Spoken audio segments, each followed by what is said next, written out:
Ay, maya-maya pagkatapos kumain, kain muna kami tanghalian at uuwi na rin at kakatapos na rin magbatak guys. At sa awa ng Panginoon ay nakarami-rami din naman at malalaki po ang aming nahuli. Ayan po. Ang aking kasama pagod na pero ayun, masaya pa rin dahil sa daming huli. Ayan.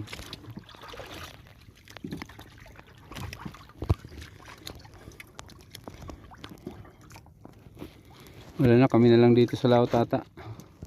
Wala na nakita ang taga San Jose. Ay meron pa pala doon. Oh. Meron pang baroto doon. Ba't nga pala Robin nakatuwad? Para hindi sumuka? Ayan po ang mga expert sa dagat guys. Alam nila kung paano yan. Ako ilagay ko lang dyan. Bahala na. Kaya pala tubig itim. Itim.